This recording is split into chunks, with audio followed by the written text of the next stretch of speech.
नमस्कार है, आप देख रहे हैं NSC 9 न्यूज और मैं हूं आपके साथ साया चौहान। इसी के साथ बुलेटिन का आगाज करते हैं।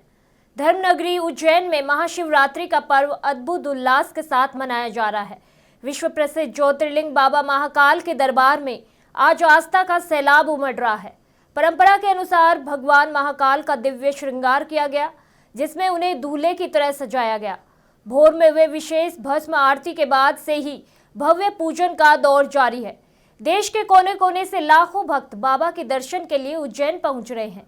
वहीं मंदिर परिसर जय महाकाल के उद्घोष से गुंजायमान है। प्रशासन ने श्रद्धालुओं की भारी भीड़ को देखते हुए सुरक्षा और सुगम दर्शन के विशेष प्रबंध किए हुए हैं।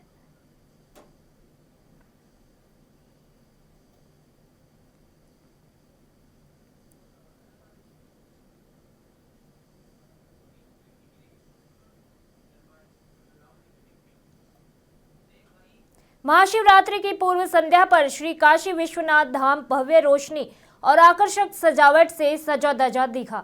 मंदिर परिसर को फूलों और रंग बिरंगी लाइटों से विशेष रूप से सजाया गया, जिससे पूरा वातावरण भक्तिमय हो उठा। श्रद्धालुओं की भारी भीड़ बाबा विश्वनाथ के दर्शन के लिए उमड़ पड़ी। हर हर महादेव के जयकारों से गूंजता काशी शहर मानो पूरी तरह शिवमय हो गया हो। घाटों पर भी विशेष पूजा अर्चना और भजन कीर्तन का आयोजन किया गया। प्रशासन ने सुरक्षा के पुख्ता इंतजाम किए हैं। वहीं पूरा शहर शिव की आराधना में लीन दिखाई दे रहा है।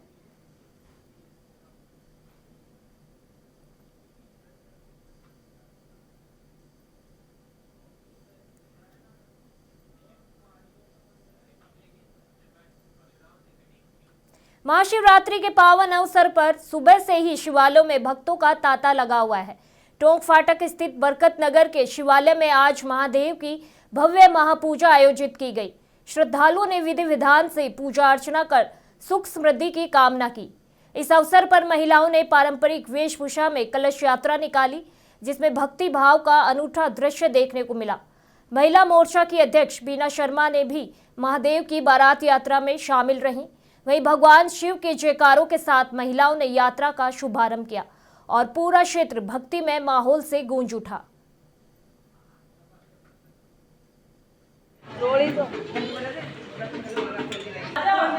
आज महाशिवरात्रि है। हम भोलेनाथ के लिए जयगढ़ का कलश लेके आ रहे हैं और बारात लेके जाएंगे। सब लोग औरतें सुहागन बन के आई है और पार्वती को आज सुहागन बनाएंगे और उनकी बारात लेके जाएंगे और आज हम 7 फेरे खवाएंगे।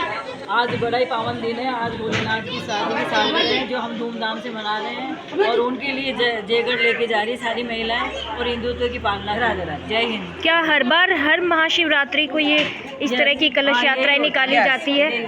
और क्या क्या आज कार्यक्रम होने वाले हैं? सुबह से क्या भजन होंगे? दिन में भजन होंगे, दर्शन करेंगे, भोलेनाथ की बारात चढ़ाएंगे और कीर्तन करेंगे और आज सारा दिन भोले बाबा का भजन करेंगे, नाम का जप करेंगे सारा दिन। क्या प्रसादी भी शाम को यहाँ पे? प्रसादी भी। महाशिवरात्रि के पावन अवसर पर आज पूरा कश्मीर शिव भक्ति के रंग में रंगा नजर आ रहा है। श्रीनगर की प्रसिद्ध पहाड़ियों पर स्थित ऐतिहासिक शंकराचार्य मंदिर में सुबह से ही श्रद्धालुओं का तांता लगा हुआ है। कड़ाके की ठंड के बावजूद भक्त लंबी कतारों में खड़े होकर भगवान शिव के दर्शन कर रहे हैं और विशेष पूजा अर्चना में भाग ले रहे हैं। मंदिर परिसर हर हर महादेव के जयकारों से गूंज उठा है। वहीं प्रशासन द्वारा श्रद्धालुओं की सुविधा और सुरक्षा के लिए पुख्ता इंतजाम किए गए हैं। घाटी में यह पर्व हेरात के रूप में मनाया जाता है, जो कश्मीर की सदियों पुरानी आपसी भाईचारे और सांस्कृतिक विरासत का प्रतीक माना जाता है।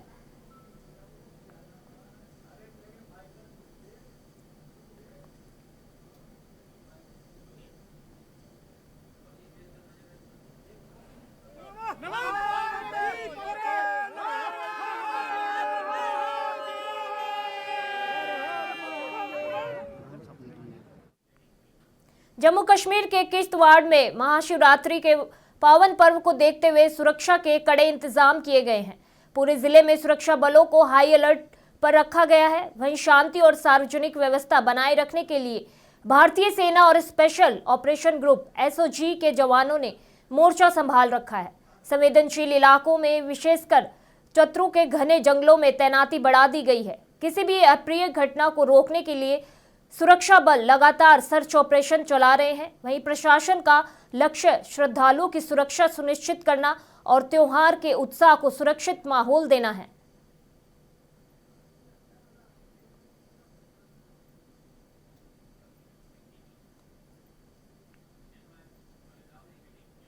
बिहार के जमुई में राज्य खेल मंत्री श्रेयसी सिंह ने आगामी भारत बनाम पाकिस्तान T20 विश्व कप मैच को लेकर भारतीय टीम का उत्साह बढ़ाया है। खिलाड़ियों को बधाई देते हुए उन्होंने कहा, मैं भारतीय टीम को जीत के लिए ढेर सारी शुभकामनाएं देती हूं। यही नहीं, बिहार के लाल और स्टार क्रिकेटर ईशान किशन की तारीफ करते हुए मंत्री ने गर्व से कहा, एक बिहारी सब पर भारी।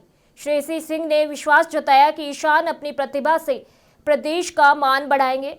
जमुई दौरे के दौरान दिए गए उनके इस बयान ने खेल प्रेमियों में नया जोश भर दिया है।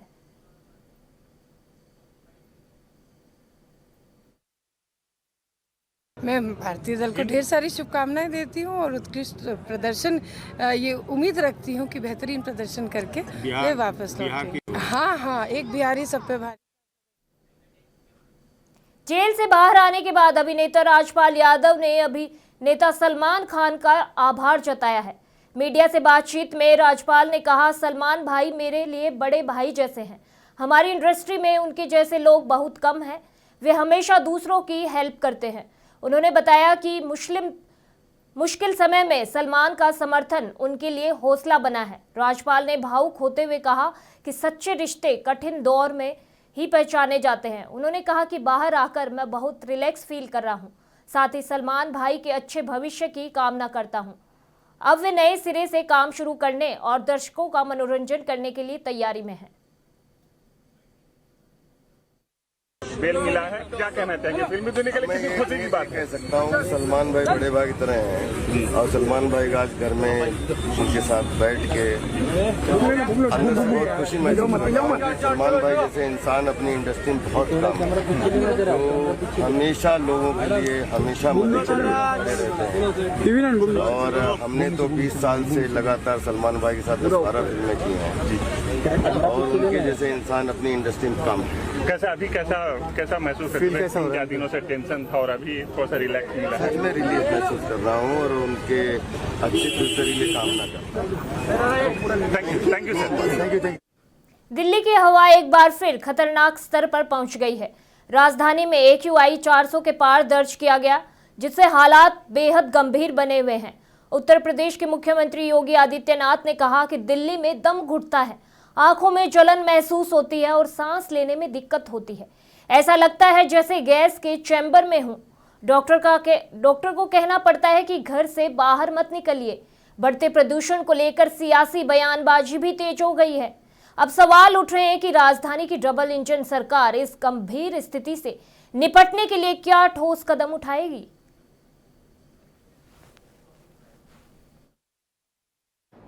देख रहे हो ना क्या दिल्ली में घुटन भरी जिंदगी हो गई है। ऐसे लगता है जैसे गैस चैम्बर में हो।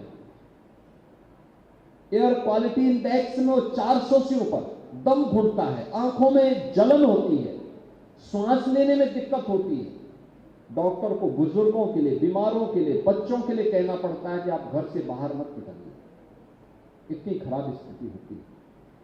आप गोरखपुर में कितना शानदार माहौल है, कहीं कोई दिक्कत नहीं, कहीं कोई एकदम घोटो माहौल नहीं, जहां मर्जी घूमते रहिए।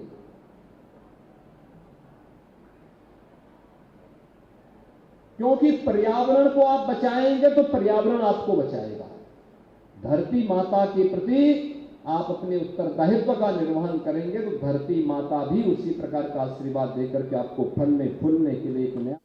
दिल्ली यूनिवर्सिटी में UGC के समर्थन में हो रहे प्रदर्शन के दौरान महिला पत्रकार रुचि तिवारी पर हुए हमले ने तूल पकड़ लिया है। वायरल वीडियो और रुचि के बयान के अनुसार भीड़ ने उनका नाम और जाति पूछने के बाद उन्हें घेर कर उनके साथ मारपीट की। रुचि का आरोप है कि करीब 500 लोग की भीड़ में उन पर हमला किया, उन्हें दुष्कर्म की धमकियां दी गई और ब्राह्मण होने के कारण निशाना बनाया गया। उन्होंने इस हत्या की कोशिश और नियोजित मॉब लिंचिंग करार दिया। प्रत्यक्षदर्शी आकाश पाठक ने भी छात्रों की वेश में मौजूद प्रदर्शनकारियों पर ब्राह्मणवाद विरोधी नारों और अभद्रता का आरोप लगाया है। वहीं मामले में एफआईआर दर्ज हो चुकी है और पुलिस अब वीडियो के आधार पर यूजीसी के कथित गुंडों की पहचान कर रही है।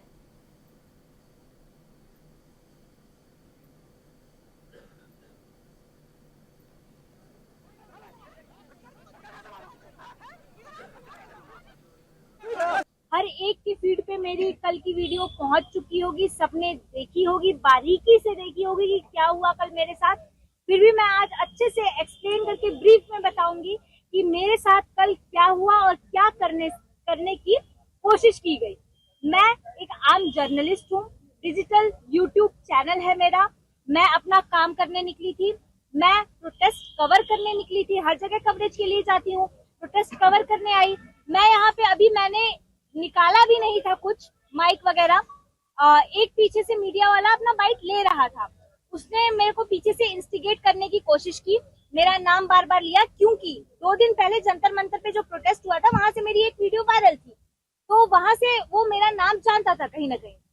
मेरे को पीछे से इंस्टिगेट करने की कोशिश की और फिर मैंने उससे जाके पूछा क्या भाई क्या तकलीफ है, तो उसने कुछ बोलना शुरू कर दिया। फिर बोला नाम बता। मैंने बोला अभी तो बोल रहे थे तुम मेरा नाम। बोलते है जाति बता, पूरा नाम बता। मैंने बोला तिवारी। बोल क्या हो गया, तो उसने कहीं कहीं फोन मिलाना शुरू कर दिया, कैमरा फेस फोन मिलाना शुरू कर दिया। तो मैंने उसका फोन पकड़ा कि भाई तू पहले बात तो कर, फोन क्यों मिला रहा है, बात तो कर, हुआ क्या। रुचि तिवारी नाम है मेरा, बोल हुआ क्या। क्योंकि नॉर्मल आदमी यही पूछेगा कि क्या हुआ, क्यों ये ऐसे जो है सामने से ऐसे बोल रहा है बार बार नाम लेके कि पूरा नाम बता ये वो। मैंने फिर उससे वही बात ही कर रही थी मैं, फिर उसके बीच जो है अचानक से पीछे से भीड़ जो है आ जाती। समाजवादी पार्टी प्रमुख और कन्नौज सांसद अखिलेश यादव ने मुख्यमंत्री योगी आदित्यनाथ की योगी छवि पर सीधा प्रहार किया है। अखिलेश ने तीखे लहजे में सवाल किया कि आखिर मुख्यमंत्री को योगी होने का सर्टिफिकेट किसने दिया। उन्होंने तंज कसते हुए कहा कि सिर्फ भगवा वस्त्र पहनने और कान छिदवाने से कोई योगी नहीं बन जाता। यदि मन में भोग की इच्छा है तो आप योगी नहीं कहला सकते। पूर्व मुख्यमंत्री ने यह भी आरोप लगाया कि इतिहास में पहली बार इस सरकार ने पूजनीय शंकराचार्य को गंगा स्नान करने से रोका। अखिलेश का यह बयान सनातनी बनाम असली योगी की बहस को हवा दे रहा है।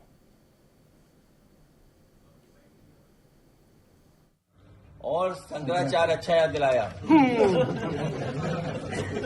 बताओ ये योगी हो सकते हैं क्या? इन्हें किसने सर्टिफिकेट दिया योगी होने का? कहाँ योगी बनकर बनते हैं बताओ? ठीक है, हमारे हिंदू परंपरा में बहुत चीजें साफ है। जहाँ गिरवा वस्त्र पहना हम उसको बाबा और सम्मान से देखने लगते हैं। पूरे गांव की परंपरा है। ये जिला वो है जहाँ पे सोना खोदा जा रहा था।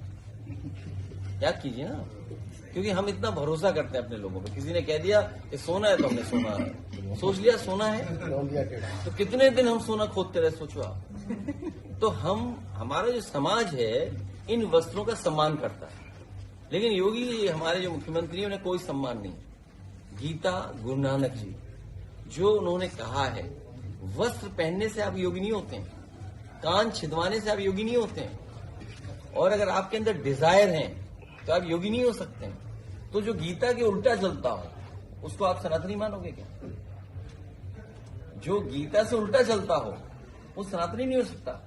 और हमारे पूजनीय शंकराचार्य जिनका सम्मान सभी सनातन और हिंदू धर्म के लोग करते हैं, वो हमारे पूजनीय शंकराचार्य हैं। उनको आपने स्नान नहीं करने दिया। जब से धरती बनी होगी, जब से धर्म रहा होगा, किसी ने भी हमारे संतों को, साधुओं को गंगा स्नान करने के लिए नहीं रोका होगा। ये पहले हैं जिन्होंने गंगा स्नान रोका है। हमारे धर्म में ये माना जाता है पाप पड़ेगा इन पर। सदन की कार्रवाई के दौरान कांग्रेस के राज्यसभा सांसद राजीव शुक्ला ने प्रधानमंत्री नरेंद्र मोदी के विश्व गुरु वाले नारे पर चुटीले अंदाज में प्रहार किया। शुक्ला ने तंज कसते हुए कहा कि गुरु की सार्थकता उसके शिष्यों से होती है। उन्होंने सदन में सवाल उठाया कि सरकार कहती है कि हम विश्व गुरु बन गए हैं, लेकिन गुरु तो वो होता है जिसका कोई शिष्य हो। यहाँ हम आश्रम खोलकर तो बैठे हैं, लेकिन शिष्य एक भी नहीं। शुक्ला ने आगे चुटकी लेते हुए पूछा कि यह कैसे शिष्य विहीन विश्व गुरु हैं। इस बयान के बाद सदन में हंसी के साथ साथ तीखी बहस भी देखने को मिली।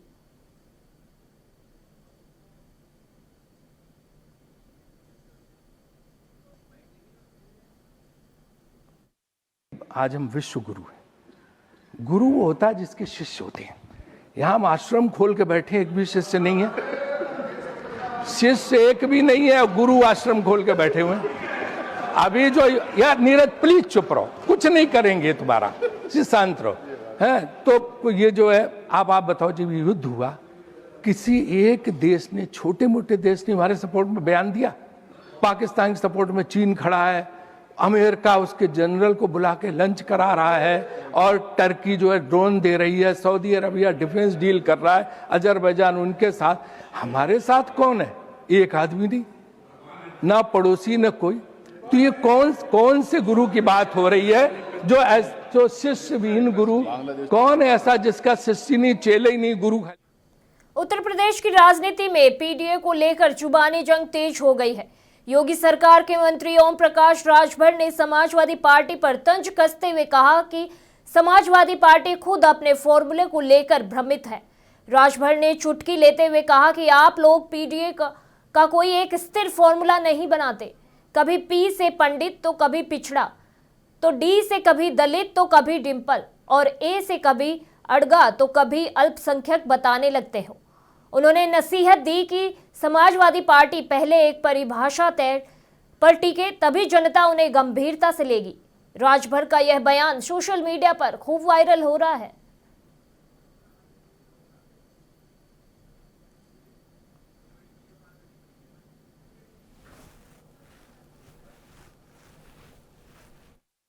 जो भी उठ रहा है वो खाली पीडीए की बात कर रहा है, पीडीए की बात कर रहा है। पीडीए में खाली हम तो समझ नहीं पा रहे, जब आपकी सरकार थी तो पीडीए का फार्मूला आप बताते हैं, एक पर डटे रहो तब तो माने कि पीडीए का फार्मूला आप सही बता रहे हो।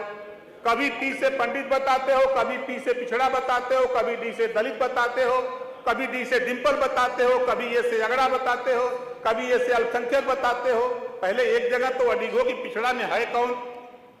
पिछड़ा में राजभर भी आता है, चौहान बिंद के वट मल्ला भी आता है, बंसी बंजारा बहेलिया खनार भी आता है, दुल्हा दुनिया अंसारी साईं दर्जी फकीर भी आता है, लेकिन ये दिखाई नहीं देता है। जब आप उत्तर प्रदेश के हापुड़ से एक बेहद शर्मनाक वीडियो सोशल मीडिया पर वायरल हो रहा है, जिसने प्रदेश में महिला सुरक्षा के दावों की पोल खोल दी है। वीडियो में साफ देखा जा सकता है कि दिन दहाड़े स्कूल जा रही 3 छात्राओं के समूह को एक मंचले ने निशाना बनाया। लफंगे ने पीछे से आकर एक छात्रा को दबोच लिया और उसे खींचकर ले जाने की कोशिश की। छात्रा ने शोर मचाने और विरोध करने पर आरोपी मौके से फरार हो गया। इस घटना ने एक बार फिर बड़ा सवाल खड़ा कर दिया है, कैसे पढ़ेंगी बेटियां अगर सड़कों पर सुरक्षित नहीं रहेंगी बेटियां। स्थानीय पुलिस अब वायरल वीडियो के आधार पर आरोपी की तलाश में जुटी है, लेकिन सरेआम हुई इस वारदात से अभिभावकों में भारी आक्रोश देखा जा रहा है।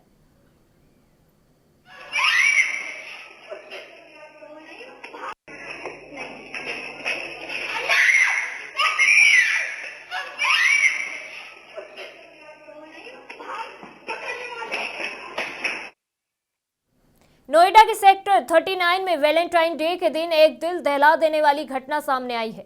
करीब 15 साल पुराने प्रेम संबंध का अंत खूनी मंजर के साथ हुआ।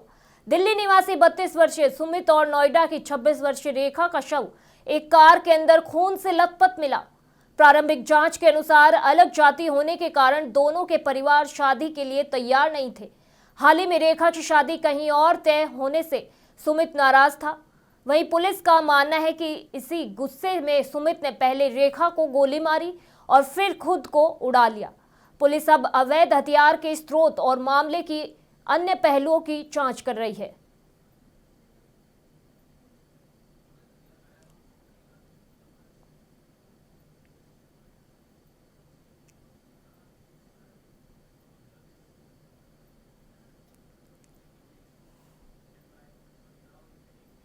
अखिलेश यादव अपने सफाई क्षेत्र से गहरे जुड़ाव के लिए जाने जाते हैं, ठीक वैसे ही जैसे मुलायम सिंह यादव।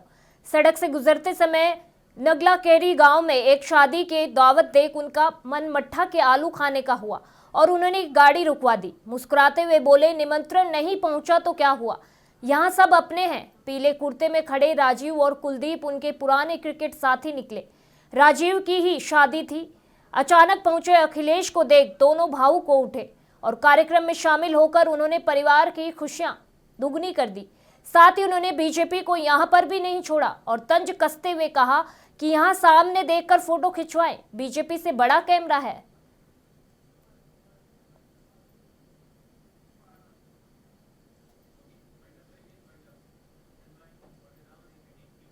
इस बुलेटिन में फिलहाल के लिए इतना ही। मुझे दीजिए इजाजत। नमस्कार।